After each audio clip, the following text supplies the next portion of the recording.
On fait des fautes, mais on se soigne. Tous les jours, un comprimé audio effervescent pour améliorer son français. Comprimé numéro 29. A, accent grave, ou en, vélo, voiture, cheval, métro, avion. Correctement tu emploieras. La règle des prépositions introduisant un moyen de transport nous poursuit depuis des lustres. On croit se souvenir que si on peut entrer dedans, comme dans une voiture, on utilise la préposition en, et dans le cas contraire, on utilise a, accent grave. En réalité, c'est un peu plus compliqué. Assieds-toi et écoute-moi attentivement. Commençons par la préposition a, accent grave, que l'on utilise généralement quand il s'agit d'un moyen de transport que l'on enfourche, un vélo, une moto, un cheval. Non Patrick, pas Martine. Je vais à vélo, tu vas à moto, il va à cheval. Exception. Bah oui, assumons une fois pour toutes qu'il y a toujours des exceptions en français. Avec tandem.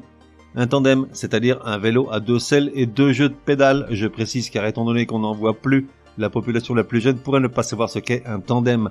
Bref, donc on ne va pas à tandem, ce qui serait logique vu qu'ils s'enfourchent tout pareil, mais en tandem. Va savoir Charles. Ensuite, on a la préposition en, qu'on utilise en théorie quand il s'agit d'un moyen de transport à l'intérieur duquel on monte, c'est-à-dire à l'intérieur de, ou encore dans. Exemple, cette triple buse de Patrick rentra chez lui en voiture, malgré les excès d'alcool commis ce soir-là. Ou bien, Martine se rendra seule au mariage de sa meilleure amie en avion. Pourtant, cette même préposition en est également employée pour des moyens de transport dans lesquels on ne pénètre pas. Exemple, tu descends la piste en luge. Nous montons au château en traîneau. Il vole sur le trottoir en patin. Et en tandem, donc. Après, il y a également la préposition sur, employée uniquement lorsque le nom du moyen de transport est précédé d'un article, ce qui est assez logique. Exemple, Martine avait horreur de monter en Amazon sur le vélo de Patrick. Enfin, il y a le cas de par, qui indique moins la notion de déplacement que le moyen utilisé. Exemple, quand elle est excédée par son Patrick, elle rêve de l'expédier par avion de l'autre côté de la planète. Résumé du comprimé numéro 29. Pour que ça rentre, quelle préposition utiliser pour accompagner un moyen de transport?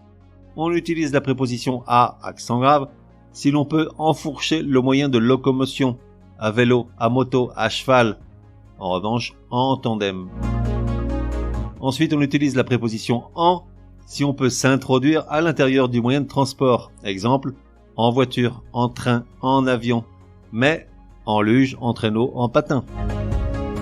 On utilise sur si le moyen de transport est précédé d'un article. Exemple, Paulette s'assied à Califourchon sur la bicyclette de Fernand, Firmin, Francis et Sébastien. Enfin, on utilise par pour exprimer un moyen ou un déplacement par l'intermédiaire d'un transporteur, pas un simple déplacement. Exemple, ces affaires partiront par bateau. On fait des fautes, mais on se soigne, te donne rendez-vous demain pour un nouveau comprimé super fastoche. N'oublie pas de t'abonner au podcast pour ne laisser passer aucun comprimé. Et si tu es de bonne humeur, merci de laisser un chouette commentaire. Certaines applis de podcast le permettent.